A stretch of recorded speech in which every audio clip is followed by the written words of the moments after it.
जय हिंद साथियों, आज के इस क्लास में आप सभी का बहुत बहुत स्वागत है। तो साथियों, बिहार पुलिस सिपाही की नई भर्ती 2025 के लिए आज हमारा सेट नंबर 12 चलेगा। और साथियों, इस प्रैक्टिस सेट में जीके और साइंस को मिलाकर लगभग 44 से 45 इंपॉर्टेंट प्रश्नों को सॉल्व करने वाले हैं। तो साथियों, आप लोग पूरा क्लास को ध्यान से देखिएगा। और जैसे कि आप सभी को पता ही होगा कि बिहार पुलिस का जो एग्ज़ाम डेट है वो तो आ ही चुका है, इसलिए आप लोग अभी से तैयारी में लग जाइए। ठीक है, बिल्कुल भी समय की बर्बादी ना करें। और जिनको भी बिहार पुलिस का बैच ज्वाइन करना है, ये वाला एप्लीकेशन डाउनलोड कर लीजिए। जैसे ही डाउनलोड करेंगे और इंस्टॉल करेंगे तो इसके अंदर ही हमारा व्हाट्सअप नंबर मिल जाएगा, उस पर मैसेज कीजिएगा। आपको कोर्स के बारे में कुछ भी जानकारी चाहिए तो आपको जानकारी मिल जाएगा। तो चलिए इसी के साथ आज के सेट को स्टार्ट करते हैं। तो चलिए आज का पहला क्वेश्चन देखिए। असहयोग आंदोलन के दौरान किसने बिहार में किसानों की अगुवाई की थी? चलिए क्वेश्चन नंबर 1 के लिए आप लोग आंसर बताइए। असहयोग आंदोलन के दौरान किसने बिहार में किसानों की अगुवाई की थी? यहाँ पर देखिए, असहयोग आंदोलन की बात करें तो कई बार बता चुके हैं। इसकी शुरुआत 1 अगस्त 1920 को होती है। किसने किया था? तो महात्मा गांधी जी ने। और असहयोग आंदोलन को वापस कब लिया गया था? तो फरवरी 1922 में। ठीक है, किसके कारण वापस लिया गया था? तो चौरी चौरा हत्याकांड के कारण असहयोग आंदोलन को वापस लेना पड़ा था। तो इस दौरान किसने बिहार में किसानों की अगुवाई की थी? तो इसका सही जवाब क्या हो जाएगा? स्वामी विद्यानंद। यहाँ पर बी ऑप्शन आपका सही जवाब है। आंसर क्या हो जाएगा? स्वामी विद्यानंद। अगला क्वेश्चन देखिए। स्वराज दल की स्थापना बिहार में किसने किया था?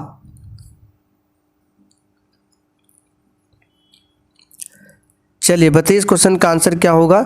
स्वराज दल की स्थापना बिहार में किसने किया था? तो यहाँ पर इस क्वेश्चन का आंसर क्या हो जाएगा? तो स्वराज दल की स्थापना जो है 1922 में किया गया था। आप सभी जानते हैं 1922 में किया गया था चित्तरंजन दास और मोतीलाल नेहरू के द्वारा। तो यहाँ पर आपसे पूछा जा रहा है स्वराज दल की स्थापना बिहार में किसने किया था? तो देखिए, बिहार में स्वराज दल की एक शाखा बनी थी जिसका नेतृत्व 1923 में श्री कृष्ण सिंह ने किया था। तो यहाँ पर आंसर हमारा क्या हो जाएगा? B option Shri Krishna Singh. ठीक है, और स्थापना पूछे तो 1922 में चित्तरंजन दास और मोतीलाल नेहरू के द्वारा किया गया था। अगला क्वेश्चन देखिए। त्रिपिटक धार्मिक ग्रंथ है। चलिए क्वेश्चन नंबर 3 के लिए आप लोग आंसर बताइए।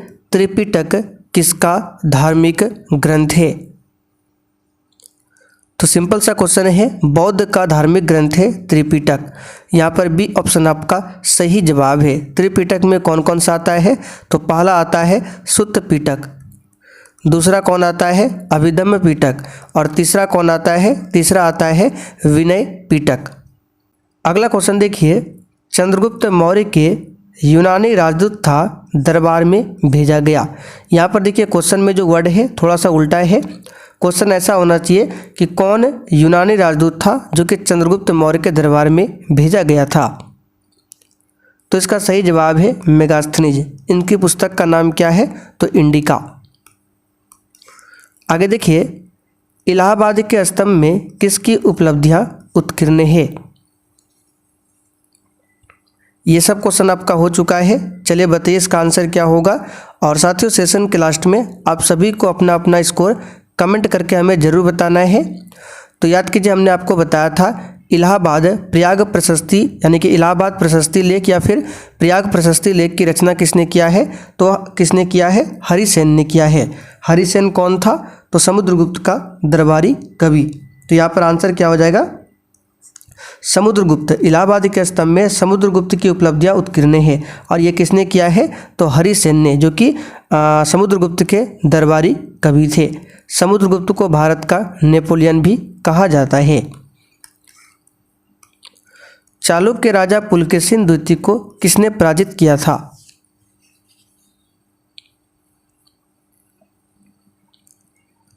तो साथियों, चालुक्य राजा पुलकेशिन द्वितीय को पल्लव शासक नरसिंह वर्मन प्रथम ने पराजित किया था।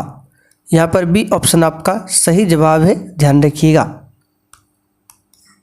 आगे देखिए, उस स्थान का नाम बताइए जहां असहयोग आंदोलन हिंसक हो गया था। तो सिंपल सा क्वेश्चन है चौरी चौरा, जिसके कारण असहयोग आंदोलन को वापस लेना पड़ा था। उत्तर प्रदेश के गोरखपुर में एक स्थान पड़ता है चौरी चौरा, ठीक है, गोरखपुर क्षेत्र के आसपास है चौरी चौरा। इसी जगह ये चौरी चौरा हत्याकांड की घटना घटित होती है, जिसके कारण इस आंदोलन को महात्मा गांधी को वापस लेना पड़ा था। बाबर की मृत्यु इच्छा से उसका शव कहाँ दफनाया गया? बताइए, बाबर की अपनी इच्छा से उसका शव कहाँ पर दफनाया गया? तो बाबर की मृत्यु आगरा में हुई थी, इसलिए उसका शव को आगरा में ही दफनाया गया था। लेकिन उसकी इच्छा से फिर शव को कहाँ पर ले जाया गया? तो याद रखिए काबुल। तो यहाँ पर इसका आंसर क्या हो जाएगा? काबुल। डी ऑप्शन आपका सही है। जब मृत्यु हुई उस समय आगरा में दफनाया गया, लेकिन उसकी इच्छा के अनुसार काबुल में दफनाना था। तो डी ऑप्शन यहाँ पर आपका सही हो जाएगा, काबुल में। मराठा राज्य का दूसरा प्रवर्तक किसे कहा जाता था?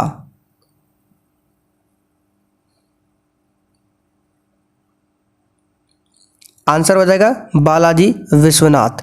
बालाजी विश्वनाथ को मराठा साम्राज्य का द्वितीय संस्थापक माना जाता है। आगे देखिए, सिंध को अंग्रेजों ने कब अधिकृत किया था?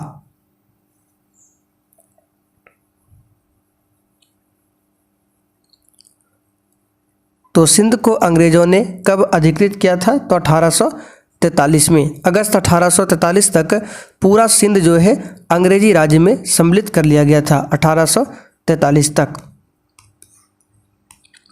भारतीय फिल्म जगत में स्टंट क्वीन के नाम से किसे जाना जाता था?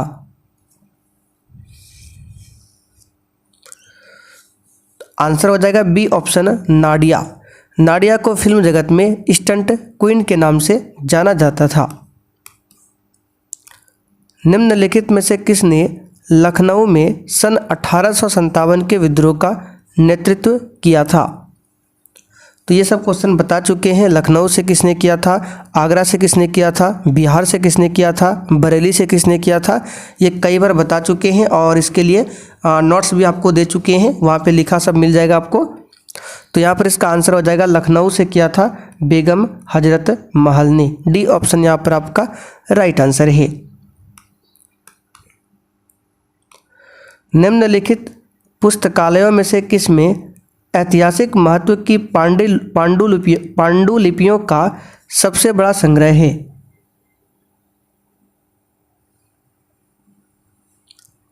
अच्छा, यहाँ से क्वेश्चन बन सकता है, लखनऊ से नेतृत्व तो बेगम हजरत महल ने किया था, लेकिन लखनऊ में 1857 के विद्रोह को किसने समाप्त किया था? तो कैंपबेल ने। अंग्रेज अधिकारी कैंपबेल ने लखनऊ में 1857 के विद्रोह को दबा दिया था। तो यहाँ पर इसका आंसर क्या हो जाएगा? खुदा बख्श ओरिएंटल पब्लिक लाइब्रेरी कहाँ पर है? पटना बिहार में स्थित है। चलिए आगे देखते हैं। द्वितीय विश्व युद्ध के युद्ध अपराधियों का विचारण यानी कि ट्रायल जो है निम्नलिखित में से किस स्थान पर किया गया था? वेरी इंपॉर्टेंट क्वेश्चन है। द्वितीय विश्व युद्ध की शुरुआत 1939 में होती है और समाप्त 45 में। तो द्वितीय विश्व युद्ध के जो अपराधी थे उसका ट्रायल किस स्थान पर किया गया था? तो न्यूरेमबर्ग में। कहाँ पर किया गया था? न्यूरेमबर्ग। ए ऑप्शन यहाँ पर आपका सही है। चलिए आगे देखिए, भारत का पहला रक्षा मंत्री कौन था? सिंपल सा क्वेश्चन है, सरदार बलदेव सिंह। ये क्वेश्चन इस बार एग्जाम में भी आया था। सरदार बलदेव सिंह भारत के पहले रक्षा मंत्री थे। भारत के पहले शिक्षा मंत्री कौन थे? अबुल कलाम आज़ाद। और भारत के प्रथम कानून मंत्री कौन थे? तो एपीजे कानून मंत्री हो जाएगा भीमराव अंबेडकर। हर्षवर्धन को किसने पराजित किया था?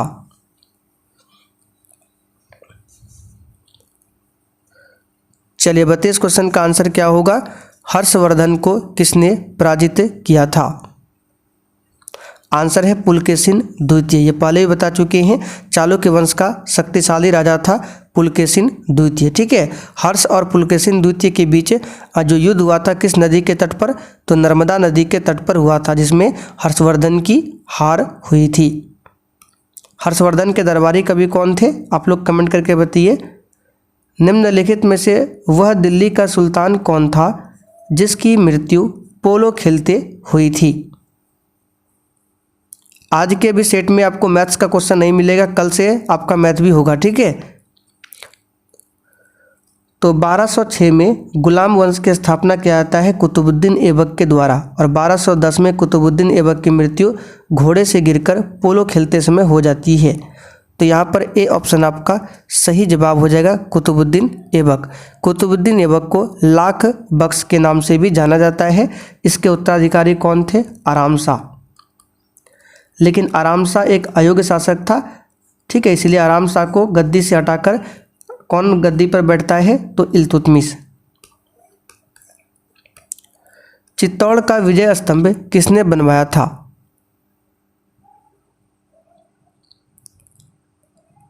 चलिए, अच्छा क्वेश्चन है, बताइए। और जिसने सेशन को लाइक नहीं किया है, आप लोग सेशन को लाइक कीजिए।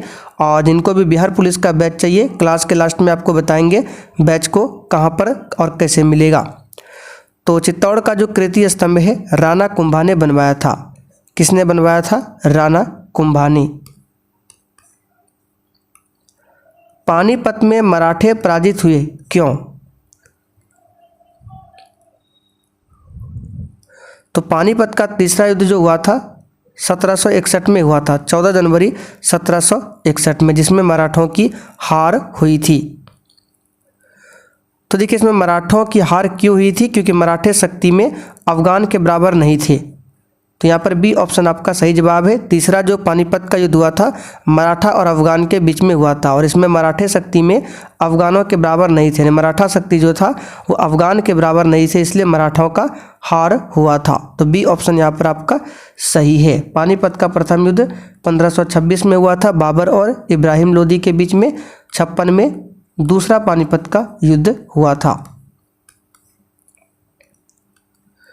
किस गवर्नर जनरल के काल में पंजाब को ब्रिटिश साम्राज्य में मिलाया गया था? तो इसका आंसर है डलहौजी के काल में। लॉर्ड डलहौजी ने राज्य हड़प नीति को लाया था, और राज्य हड़प नीति के तहत ब्रिटिश साम्राज्य में सबसे पहले किस क्षेत्र को मिलाया गया था? तो सतारा को। सबसे पहले इसे ही ब्रिटिश साम्राज्य में मिलाया गया था 1848 में। लॉर्ड कैनिंग की बात करें तो इसके बारे में बता चुके हैं। 1857 की क्रांति इसी के समय में होती है। बिहार का सबसे पुराना गिरजाघर कौन सा है?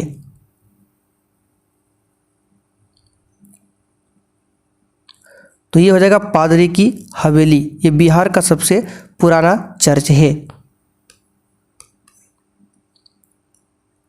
धातु से बने सिक्के सबसे पहले कहाँ पर प्रकट हुए थे?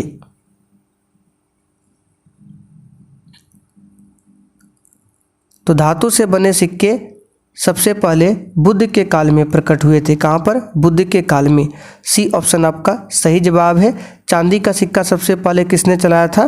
तो शेरशाह सूरी ने, जिसका मकबरा बिहार के सासाराम में है। राजस्थान में माउंट आबू पर दिलवाड़ा मंदिरों का निर्माण निम्नलिखित में से किस धर्म के अनुयायियों द्वारा किया गया था?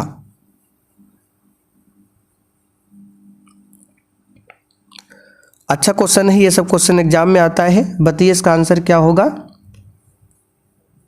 राजस्थान में माउंट आबू पर दिलवाड़ा मंदिरों का निर्माण किस धर्म के अनुयायियों के द्वारा किया गया था? तो इसका आंसर है जैन धर्म के अनुयायियों के द्वारा। यहाँ पर बी ऑप्शन आपका सही जवाब है, ध्यान रखिएगा। अशोक की प्रशासनिक नीति में भारी परिवर्तन किस घटना से आया?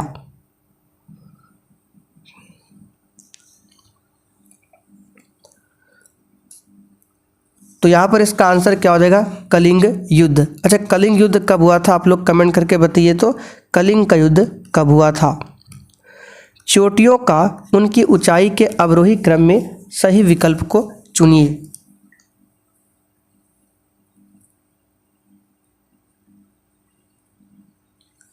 तो कलिंग का युद्ध आप लोग बता रहे 261, बिल्कुल सही है।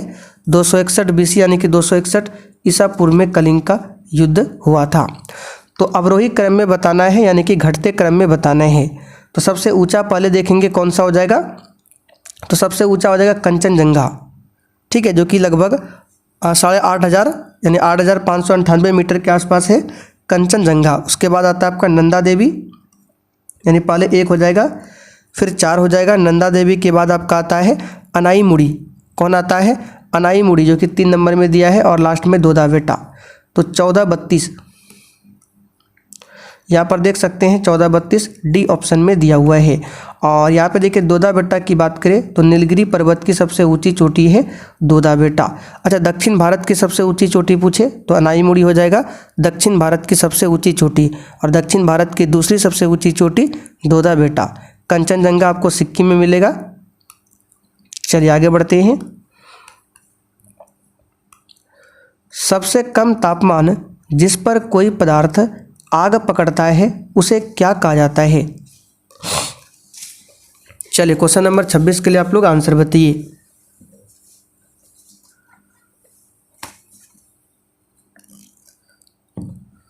तो देखिए, सबसे कम तापमान जिस पर कोई पदार्थ आग पकड़ता है उसे प्रज्वलन तापमान कहते हैं। यहाँ पर देखिए बी ऑप्शन में दिया हुआ है प्रज्वलन तापमान।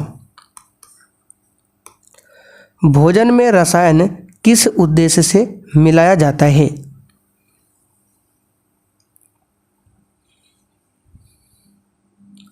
आंसर है भोजन को संरक्षित करने के लिए। यहाँ पर सी ऑप्शन आपका सही जवाब है। आगे देखिए, संश्लिष्ट अपमार्जक यानी कि सिंथेटिक डिटर्जेंट, तो इसके बारे में कौन सा कथन सही है? तो एक सिंथेटिक डिटर्जेंट जो होता है वो कठोर जल और मृदु जल दोनों के साथ काम कर सकता है। तो यहाँ पर देखिए ए ऑप्शन में दिया हुआ है। चिकित्सीय प्रभाव के लिए रसायनों का उपयोग करने को निम्नलिखित में से किस नाम से जाना जाता है? अच्छा सब क्वेश्चन है, बताइए इसका आंसर क्या होगा। तो इसका आंसर हो जाएगा कीमोथेरेपी, ठीक है। चिकित्सीय प्रभाव के लिए रसायनों के उपयोग को कीमोथेरेपी कहते हैं। आज यहाँ पे क्रोमेटोग्राफी है, इसका काम क्या है? तो मिश्रण के पृथक्करण के लिए इसका इस्तेमाल होता है। क्रोमेटोग्राफी का इस्तेमाल होता है मिश्रण को अलग करने के लिए। आगे देखिए, विटामिन डी की कमी के कारण कौन सा रोग होता है? तो विटामिन डी का रासायनिक नाम है कैल्सीफेरॉल। क्या नाम है? कैल्सीफेरॉल। और इसकी कमी से होता है रिकेट्स यानी कि सूखा रोग। अस्कर्बी विटामिन सी की कमी से, रतौंधी किसकी कमी से होता है? तो विटामिन ए की कमी से होता है। पेलाग्रा जो है विटामिन B3 की कमी से होने वाला रोग है पेलाग्रा। आगे देखिए, मंदारिन भारत के किस पड़ोसी देश की आधिकारिक भाषा है?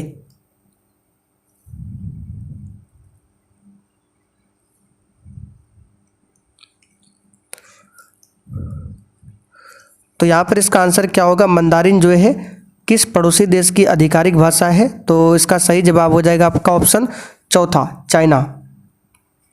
क्या हो जाएगा? चाइना, ठीक है। अगला क्वेश्चन देखिए, हाइपोकोबालामिनेमिया निम्नलिखित में से किस विटामिन की कमी के कारण होता है?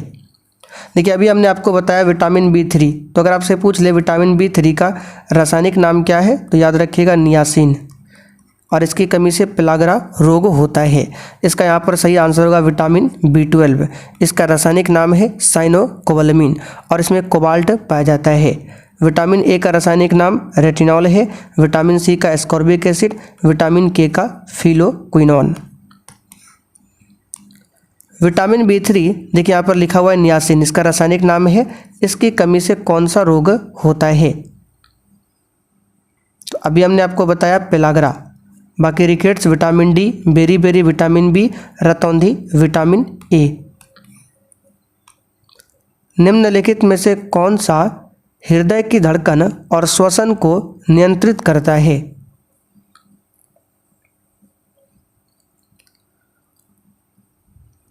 तो ये करता है मेडुला ऑब्लोंगेटा। ए ऑप्शन यहाँ पर आपका सही जवाब है। मनुष्य के शरीर की सबसे छोटी ग्रंथि पूछे तो पीयूष ग्रंथि है, जिसे वृद्धि हार्मोन निकलता है। यहाँ पर देखिए दिया है पीयूष ग्रंथि, इसको मास्टर ग्रंथि भी बोला जाता है। निम्नलिखित में से कौन सी तंत्रिका तंत्र की मूल संरचनात्मक और कार्यात्मक इकाई है?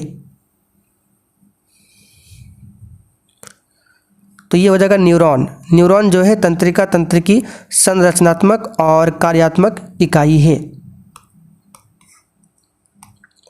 कीटाणुओं को मारने के लिए स्विमिंग पूल में डाले जाने वाला गैर धातु कौन सा है?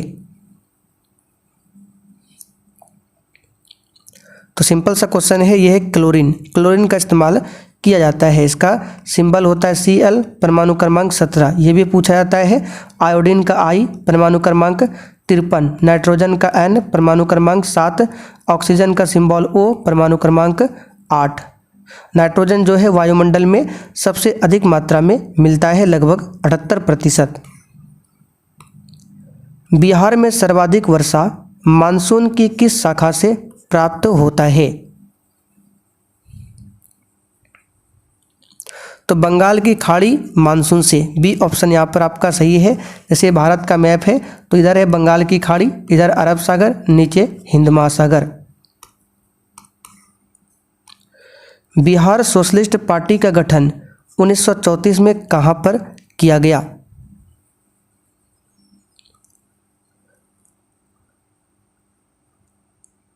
तो इसका आंसर हो जाएगा अंजुमन इस्लामिया हॉल पटना में। सी ऑप्शन यहाँ पर आपका सही जवाब है। बिहार से रिलेटेड क्वेश्चन है।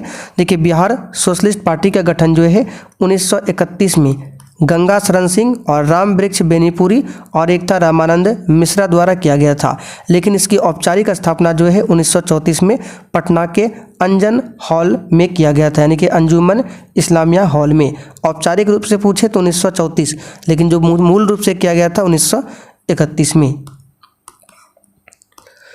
पूर्व पश्चिम गलियारा जो स्वर्णिम चतुर्भुज महाराजमार्ग का एक हिस्सा है, भारत के निम्नलिखित किन दो शहरों को जोड़ता है? तो पूर्व पश्चिम और उत्तर दक्षिण दोनों कॉरिडोर हमने आपको बताया था। तो पूर्व पश्चिम जो गलियारा है ये गुजरात के पोरबंदर से स्टार्ट होता है और असम के सिलचर तक जाता है। तो यहाँ पर देखिए असम का सिलचर है और गुजरात का पोरबंदर। तो यहाँ पर बी ऑप्शन आपका सही जवाब है। किस बैंक को हाल ही में भारत का सर्वश्रेष्ठ बैंक घोषित किया गया?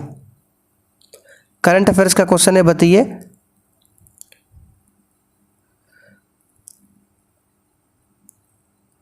तो इस क्वेश्चन का आंसर क्या हो जाएगा, बताइए फटाफट से। इसका आंसर हो जाएगा स्टेट बैंक ऑफ इंडिया, यानी कि SBI। अच्छा, SBI का पुराना नाम पूछे क्या हो जाएगा? तो इंपीरियल बैंक ऑफ इंडिया। तो इंपीरियल बैंक ऑफ इंडिया से SBI कब बना? तो 1955 में बना है। इसका मुख्यालय मुंबई में है। बिहार में किस खनिज की प्रचुरता पाई जाती है? ये क्वेश्चन भी आपके एग्जाम के लिए बहुत ज़्यादा महत्वपूर्ण है। तो इसका आंसर है पाइराइट। सी ऑप्शन आपका सही है। कोयला 4 प्रकार के होते हैं और कोयला के बारे में जो भी क्वेश्चन बन सकता है बूस्टर जीके में इसका PDF बनाकर आपको डाल दिए हैं। ठीक है, सबसे अच्छा कोयला एंथ्रासाइट, सबसे लो क्वालिटी का कोयला पीट होता है। अच्छा, किस कोयला को भूरा कोयला कहते हैं? तो लिग्नाइट को भूरा कोयला बोला जाता है। निम्नलिखित में से किस संस्थान की स्थापना MG रनाडे और GB जोश द्वारा किया गया था? तो MG रनाडे का मतलब महादेव गोविंद रनाडे और GB जोशी, तो ये किया गया था पूना सार्वजनिक सभा की स्थापना 1870 में। किसे फिजी का सर्वोच्च नागरिक पुरस्कार मिला है? चलिए बताइए इस क्वेश्चन का आंसर क्या होगा। तो श्री श्री रविशंकर को मिला है फिजी का नागरिक पुरस्कार। यहाँ पर ए ऑप्शन सही है। किस नदी को सांगपो के नाम से भी जाना जाता है। तो ये सब तो सिंपल क्वेश्चन है। अरुणाचल प्रदेश को ब्रह्मपुत्र नदी को ही सांगपो कहते हैं। कहाँ पर? चीन तिब्बत में। तो यहाँ पर डी ऑप्शन आपका सही है। ये भारत की सबसे चौड़ी नदी है।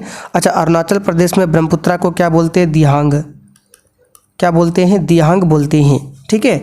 और कावेरी नदी की बात करें तो दक्षिण भारत की गंगा हो जाएगा कावेरी नदी, लेकिन दक्षिणी गंगा पूछे गोदावरी।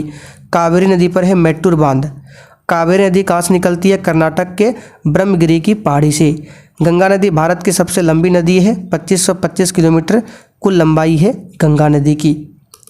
तो चले साथियों, आज का सेट आपका यहीं पर कंप्लीट होता है। अब आप लोग बताइए 44 क्वेश्चन में से आपने कितने क्वेश्चन सही किए हैं। और जिनको भी बिहार पुलिस का बैच ज्वाइन करना है, आपको कुछ नहीं करना है, ये वाला एप्लीकेशन डाउनलोड कर लीजिए। यहाँ पर देखिए, आपको दिख रहा होगा सक्सेस वर्ल्ड MCQ, इसको इंस्टॉल कर लीजिए। जैसे इंस्टॉल करेंगे इसी के अंदर आपको हमारा व्हाट्सअप नंबर मिल जाएगा, तो उस पर व्हाट्सअप मैसेज कीजिएगा। ठीक है, वहाँ पर आपको डिटेल्स में कोर्स के बारे में जानकारी दे दिया जाएगा।